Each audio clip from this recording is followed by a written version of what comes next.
Magulang ni Divine Adili may prangkang pahayag laban sa Ateneo.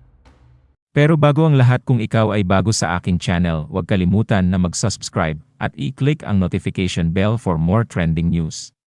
Patuloy na nagluluksa ang mundo ng sports matapos ng trahedya na nangyari sa buhay ng dalawang batang manlalaro ng men's basketball team ng Ateneo de Manila University sa isang team building activity sa Dipakulang, Aurora. Hindi lingid sa kaalaman na marami, kabilang ang Nigerian student athlete na si Divine Adili sa nasawi. Nasawi noong June 8 matapos na malunod habang nasa isang team building trip kasama ng iba pang miyembro ng koponan. Sa gitna ng pagluluksa, naging sentro ng atensyon ang naging pahayag ng pamilya ni Divine Adili na naghahanap ngayon ng malinaw na sagot kung ano talaga ang nangyari sa kanilang anak. Ayon sa Embahada ng Nigeria sa Pilipinas, humingi ang pamilya ni Divine na isailalim muna sa autopsy ang kanyang labi bago ito iuwi sa Nigeria. Layunin umano nitong matiyak ang lahat ng detalye kaugnay ng kanyang pagkamatay. Sa isang emosyonal na pahayag, sinabi ng ina ni Divine na nahihirapan silang tanggapin ang nangyari sa kanilang anak, lalo pat nag-iisang pag-asa na lamang umano ng kanilang pamilya si Adili. Ayon pa sa kanya, masipag na nagtatrabaho si Divine dahil mahal naman nito ang kanilang pamilya. Anya, it's not easy for us. He's the only hope of this family.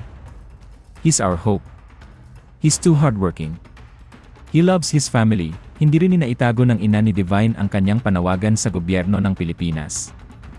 At lalong-lalong na mula sa Ateneo at mga coach nito.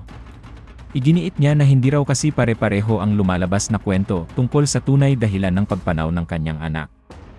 Anya, I need an answer, a clear answer from the Philippines, from Ateneo Blue Eagle, the coach that took them there. Just need an answer. Tell me what happened to my son. Their stories are not the same. Samantala, naging emosyonal rin ang ama ni Divine na si Elias Adili sa kanyang mensahe para sa anak.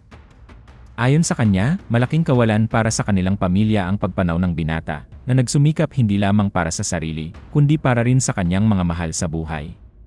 Sa kanyang pahayag, iginigit niya ang kanyang panawagan para sa hustisya. Anya, I want justice for my son.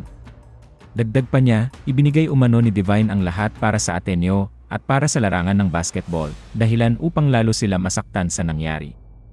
Samantala, patuloy pa rin sinasagawa ng mga otoridad ang investigasyon sa insidente.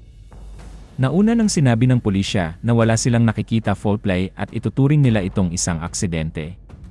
Gayunpaman, nililaw ng mga otoridad na kahit walang indikasyon ng krimen, maaari pa rin magkaroon ng pananagutan kung mapapatunayan may kapabayaan o negligence sa paghahawak sa kaligtasan ng mga atleta, habang insinasagawa ang team building activity.